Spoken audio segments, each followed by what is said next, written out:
buenos días. ¿Cómo se encuentran todos nuestros hermanos? Bien, bien. Bueno, yo quiero hacer una pregunta el día de hoy. ¿Cómo puedo amar a Dios y adorar a Dios dentro y fuera de la iglesia? Bueno, parte de la pregunta que comparte Johnny, di un poco de la respuesta a la pregunta última, pero yo creería, modestia aparte, de que nos hemos limitado, por decirlo, nos hemos limitado a pensar de que podemos adorar solo a Dios aquí en la iglesia. Y a veces nuestro comportamiento dentro de la iglesia, y llamo iglesia lugar de reunión, es muy diferente al que tenemos allá afuera. Entonces, quiero que entendamos lo siguiente. La iglesia es como ese centro de entrenamiento para la vida. Nosotros como iglesia, y uno esto al tema de la iglesia única, solo tenemos 2 reuniones oficiales, domingo y miércoles. Y los muchachos que tienen los sábados, ambas reuniones, tanto los más pequeños como los jóvenes. Y en algunas ocasiones hay personas que han llegado acá y han pensado, pero ustedes no tienen más culto, no tienen más reuniones. Y eso podría colocarnos a nosotros en un escenario en el cual, oye, ¿será que estamos mal? Porque las otras iglesias se reúnen más que nosotros nos unimos menos. Pero le voy a decir esto con todo el respeto, ¿qué hago yo con ustedes acá todos los días?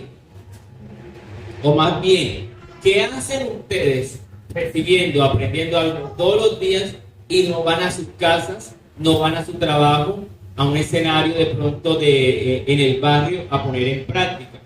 Entonces recibimos una palabra un domingo y de esa manera adoramos a Dios recibiendo su palabra, pero le continuamos, y yo en aquí respondo tu pregunta, fuera, cumpliendo esa palabra, adoramos a Dios. Recibimos muchas herramientas aquí en esta iglesia y de nada vale volvernos a congregar el lunes, martes, miércoles, jueves, viernes, hasta cubrir toda la semana, si no vamos a tener un escenario en el cual vamos a practicar.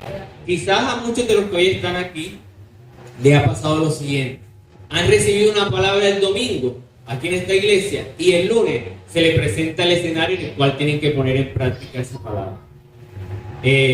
Cuando se hablaba de la iglesia que sirve, ustedes conocieron el caso de mi mamá.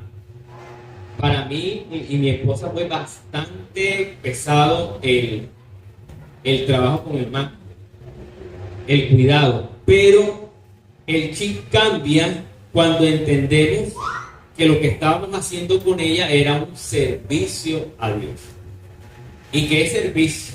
Que quizás para algunos de ustedes es bastante complicado hacerlo, cargar a una persona, atenderla, hacer un proceso de limpieza, y todas estas cosas no son nada sencillas. Debería ser un profesional en salud, pero cuando lo hacemos por un servicio a Dios, por adorar a Dios, entonces se convierte en algo satisfactorio para nuestra vida. En algún momento va a ser frustrante y demás, pero por lo general, cuando lo vemos desde la perspectiva de Dios, ya lo hacemos como un servicio a Dios. Entonces, Johnny, en la iglesia adoramos a Dios a través del canto, a través de la ofrenda, a través de la escucha atenta de la palabra. Pero cuando salimos de este lugar, seguimos adorando a Dios, ¿cómo? Cumpliendo esa palabra que hemos recibido.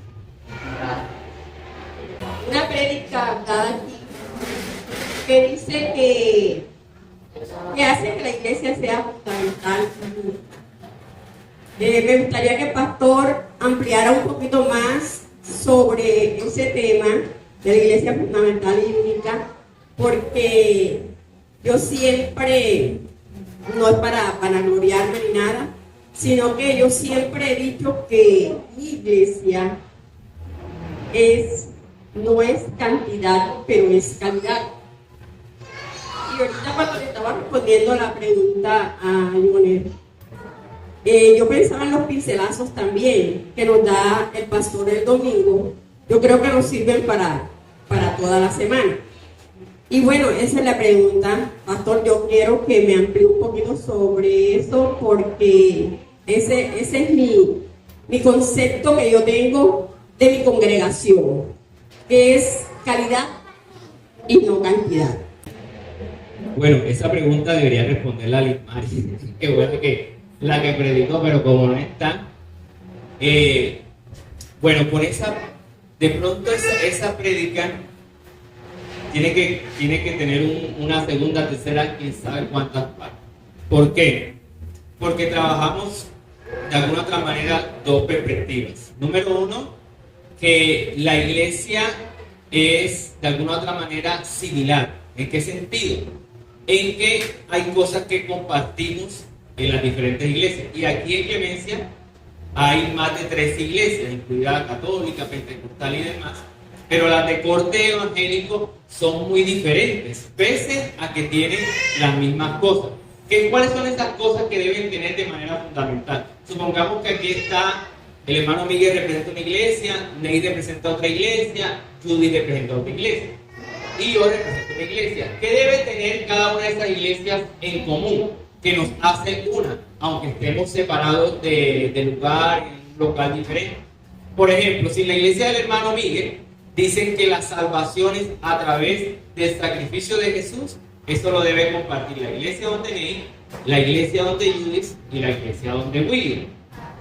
Y así otras doctrinas más. Por ejemplo, si en la iglesia del hermano Miguel se habla de que todo lo que hacemos lo hacemos porque el Espíritu Santo está en nosotros, eso deberíamos compartirlo. Eso es lo que se llama, mis hermanos, las doctrinas fundamentales de la iglesia.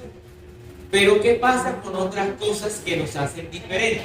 Por ejemplo, en la iglesia del hermano Miguel las mujeres se ponen 2 aretes. En la iglesia de la hermana Ney, las hermanas se ponen 1 arete. En la iglesia donde Judy se ponen 4 aretes. Y en la mía no se ponen aretes. Yo tengo que buscar que el hermano Miguel aprenda lo mismo que yo y le diga a las hermanas allá, hermano, díganle que no se pongan aretes. Eso es una enseñanza interna de la iglesia. La Biblia no habla a profundidad sobre ese tema. Entonces eso viene a ser una enseñanza secundaria. Por ejemplo, esto que estamos haciendo hoy para otras iglesias no es habitual. Lo normal era estar allí detrás del púlpito predicando, pero el estar conversando no es tan normal en la congregación y eso nos hace a nosotros únicos porque lo estamos haciendo de una manera diferente. ¿Cómo se hace el servicio? No, que en algunas iglesias, en la iglesia del hermano Miguel primero se canta, después se recoge la ofrenda y después se predica. Pero acá en la iglesia de Ney primero se predica, después se recoge la ofrenda y al final se canta. Ney no tiene que ser como Miguel, ni Miguel tiene que ser como Ney, porque eso es lo que los hace a ellos únicos.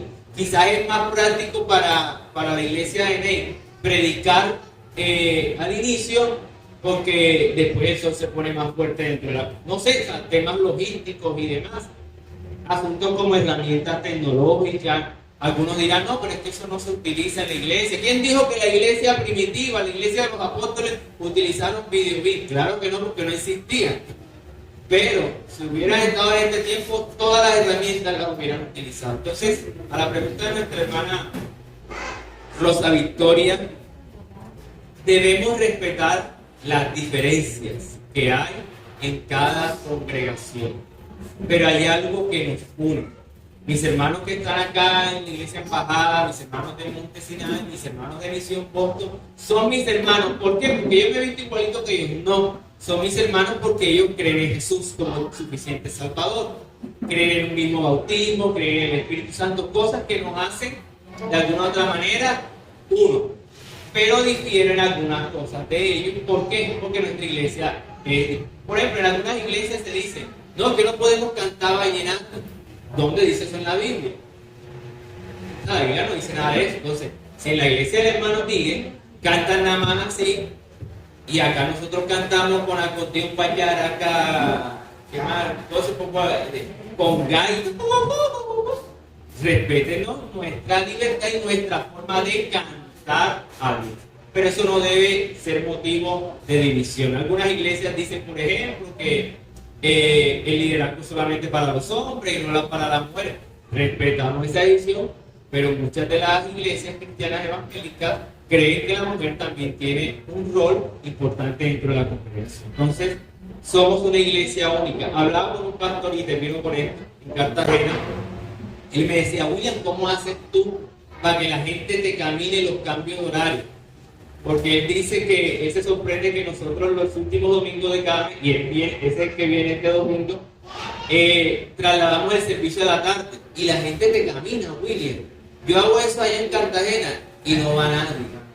Y tiene una iglesia grande, tienen 2 servicios dominicales, pero él dice, acá no se mueve la cosa. Y acá cambiamos los horarios, avisamos con tiempo y usted asiste, a menos de que tenga ya algo cruzado en su fecha, pero eso nos hace también únicos como iglesia. Entonces, Rosa decía, somos cantidad, somos calidad y no cantidad. Yo aspiro a que seamos los dos, que vayamos avanzando a ser cantidad.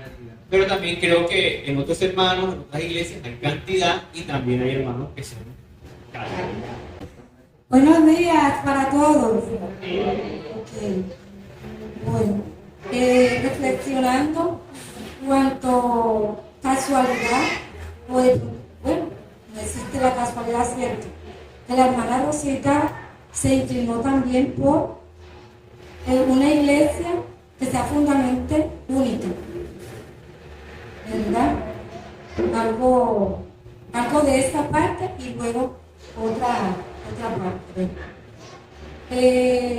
La iglesia, nosotros somos únicos, irrepetibles, porque cada ser humano es único. La iglesia está compuesta por nosotros, por los seres humanos, ¿verdad? Cada quien, y somos fundamental en la iglesia. Cada miembro de la iglesia es fundamental, ¿cierto? Somos fundamentales en la iglesia. Y fuimos elegidos y escogidos por Dios. Nosotros no escogimos a Dios. De pronto, el día que yo decidí venir acá, yo me acerqué a mi hermana Rosa. Me acerqué y le pregunté, le hice preguntas sobre la iglesia, esta iglesia que no la conocía. Estaba intrigada y le hice preguntas. Pero yo me acerqué a ella. Pero quien me hizo acercarme a ella fue Dios, ¿cierto? Que ya como que me había tocado y vine hacia acá. Por eso somos únicos y somos escogidos y elegidos por Dios. Y me quedó bastante sonando que estamos en el lugar indicado, ¿cierto? Estamos en ese lugar y he comprendido y he analizado y me he metido de lleno en esta palabra de que estamos en ese lugar, porque Dios nos colocó allí. Bueno, hace años atrás yo tuve como una pequeña discusión, diferencia con una compañera, no que nos pusimos bravas ni mucho menos, ni peleamos, sino que tuvimos diferencias vino un capacitador que nos dijo que debemos trabajar con la cultura, que debemos respetar las creencias de las demás personas, que no deberíamos meter la oración al inicio de los encuentros pedagógicos. Entonces ella un día me pidió que tú no tienes por qué decirle que no decimos bueno, ya quedó así. Entonces yo me quise como que quedarme con lo que ella me dijo ahí. Pero yo reflexioné y yo dije, no puedo. Porque si Dios me colocó aquí por algo, entonces yo nuevamente retomé a iniciar. Yo le pido permiso a los usuarios con el respeto de excelencia de cada quien. Y yo aceptan que iniciemos con, sí, señor, sí, claro. Yo respeto, yo creo que aquí son todos creyentes. Sí, señor, sí. O sea, pido permiso y yo lo hago. Nuevamente retomé eso y me parece que no estoy haciendo nada malo, al contrario, que estoy haciendo algo muy bueno, poniendo el servicio, el encuentro en las manos de Dios, se lo entrego, para que Él sea que nos dé todo, porque Él es el que nos da todo, la sabiduría para que todo se desarrolle bien. Me parece que es lo correcto y lo que debo hacer. Bueno, por otra parte, la semana pasada sucedió algo con una compañera. Esa experiencia. Sí, fue una experiencia que analizando para que si Dios me puso en el lugar preciso, por algo me puso ahí. Entonces, ella hizo algo indebido sobre la jefa, algo indebido que no es pecado lo que ella hizo. O sea, analizando no es pecado. Pero la jefa lo dijo en el grupo para que se enteraran todos y luego según que lo mandó a otro grupo de otra unidad. A mí no me pareció, yo lo vi muy feo de parte de ella. Entonces hubo una compañera que llegó hablando mal de ella, de la compañera que cometió el error. Ella llegó hablando feo de ella. ¿Quiénes somos nosotros? ¿Quién soy yo para juzgar? ¿Quién soy yo? Le di el nombre de la mujer. Entonces ella se quedó con eso, se quedó callada. Entonces yo sí digo que estoy en el lugar. Porque ella se quedó seguida, que estaba hackeada y se quedó calladita. ¿Quién soy yo para juzgar? De pronto, para un poquito de aclaración para las visitas, cuando Judy se refiere a que ella está en el lugar correcto, en esta prédica no nos estábamos refiriendo únicamente al escenario de la iglesia, sino que resulta que nosotros como iglesia, como hijos de Dios, tenemos una misión. Entonces a veces no sabemos cómo hacer esa misión, que es simplemente alcanzar nuevas personas para Cristo. Y entendimos el domingo pasado, que vamos a alcanzar esas nuevas personas para Cristo porque estamos en el lugar correcto. Entonces, para ellas, el lugar correcto es el CDI, porque es donde trabajan y ahí tienen un grupo de personas con las que relacionan. Hermano Miguel nos contará su experiencia nuevamente en otra ocasión, pero hermano Miguel, hablábamos que él está con los ancianos y ese es el lugar que Dios le ha permitido y que él va a retomar, a relacionarse con los ancianos de la tercera edad, porque lo que él tiene, muchos de esos ancianos que están allá en esos encuentros, que reciben esa bonificación, ese subsidio, no tienen, que es a Cristo. Y el hermano Miguel va a llevar a Cristo a ese escenario del adulto mayor, como ya lo ha hecho y como lo ha hecho también con los policías. Entonces, estamos en el lugar correcto. Si estamos en un trabajo, en un empleo, ahí es donde Dios nos ha colocado para alcanzar nuevas personas para Cristo.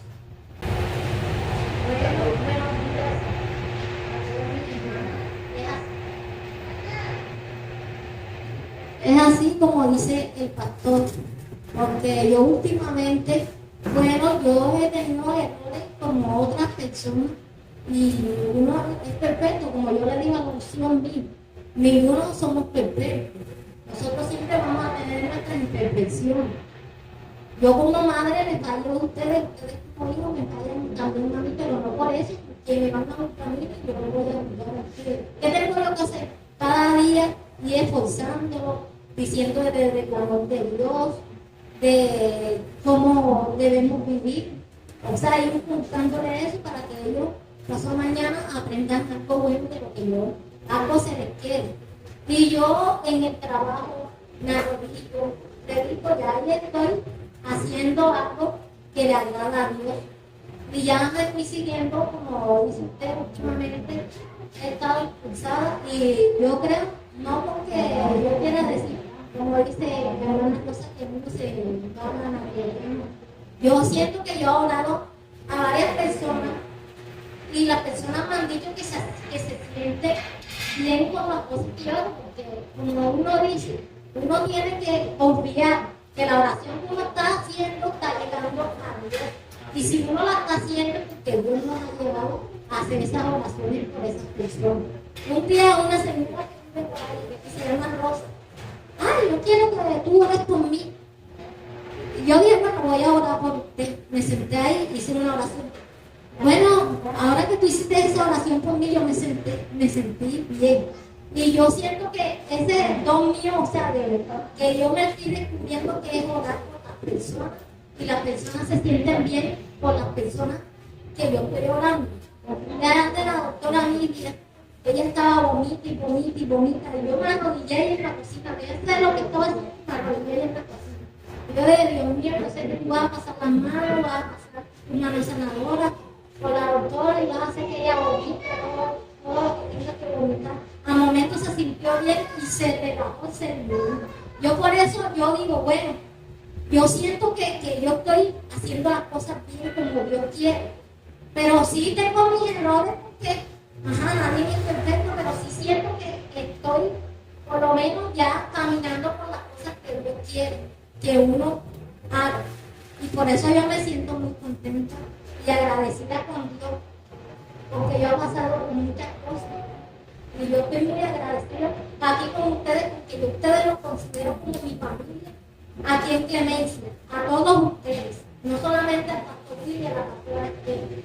Yo les agradezco a ustedes porque todos ustedes han estado conmigo en los momentos más difíciles que yo he tenido con mis hijos.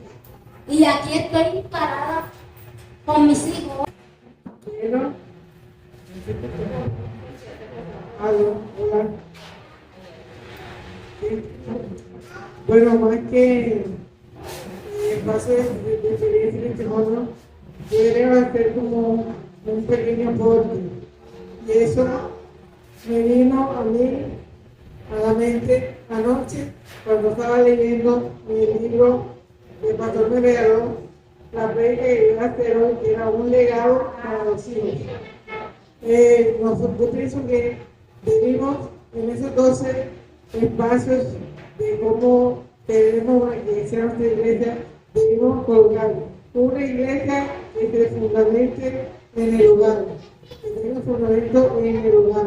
¿Por qué? Porque la predica que hice hoy hizo mucho énfasis sobre lo que los padres sembraban en sus hijos, que de nada vale que un padre le dé riquezas a los hijos y no le deje una vida santa.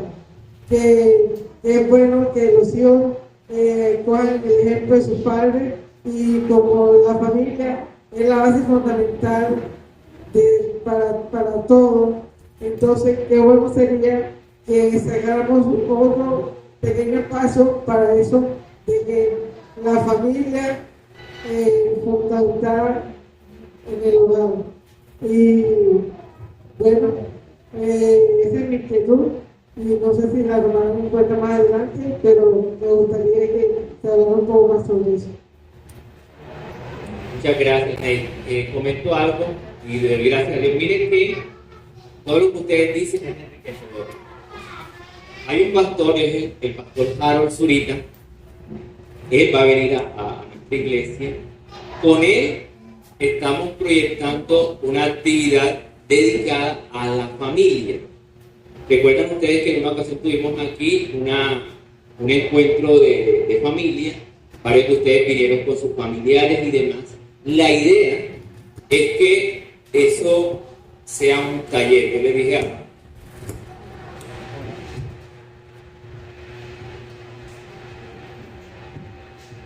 Yo le dije al pastor Harold Zurita que nos colaborara en esa parte, porque lo que Ney dice es cierto.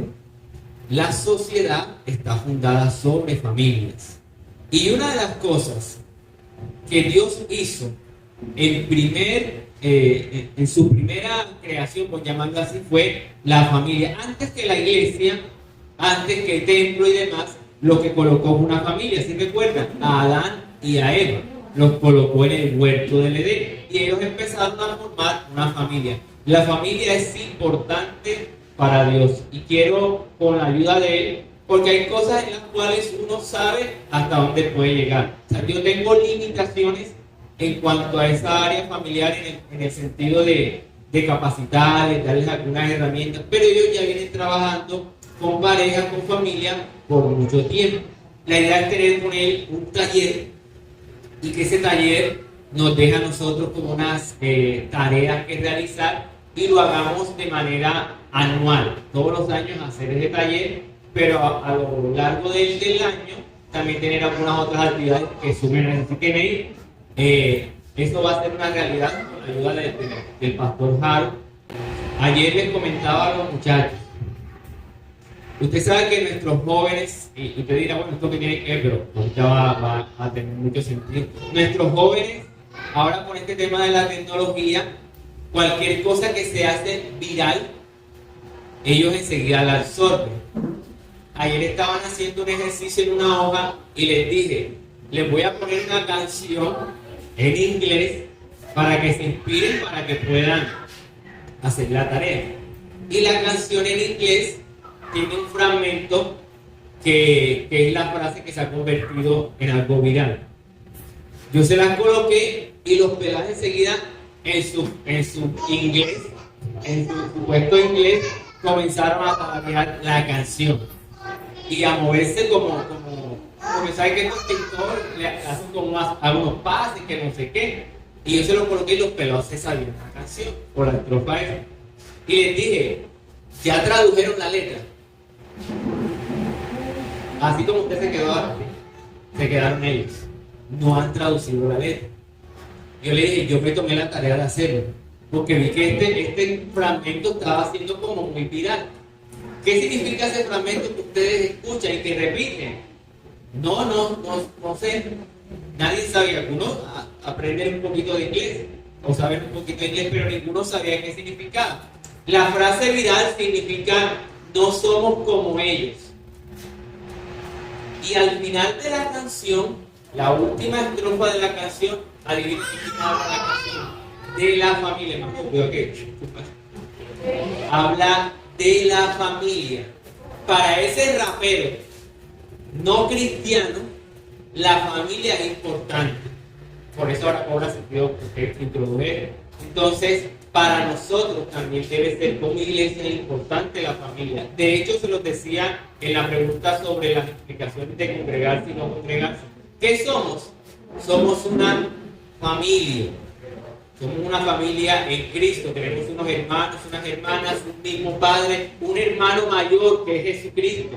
Jesucristo es nuestro hermano mayor. Entonces, esta dinámica de familia dentro de la iglesia también debe llevarse a los hogares. ¿Cuántos hogares en clemencia, disfuncionales, problemáticas, situaciones económicas? Y nosotros tenemos herramientas para ayudar a esas familias. Así que cuente con ello, ¿okay? Y toda la iglesia vamos a trabajar fuertemente en el tema de familia. Bueno, muchas gracias por habernos pues escuchado. Creo que Dios ha traído pues todos estos temas con un propósito, ¿verdad? Y lo hemos marcado muy bien en cada una pues de las prédicas. Y es importante que nosotros podamos poner en práctica cada una de ellas. La iglesia que Jesús quiere.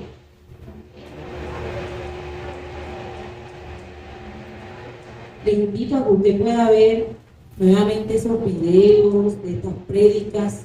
Son muy interesantes. Y cada vez que uno, mire, usted lee un versículo hoy y de pronto usted dice, no tiene nada que ver ahora, más adelante, cobra mucho sentido la palabra que Dios te dio X día.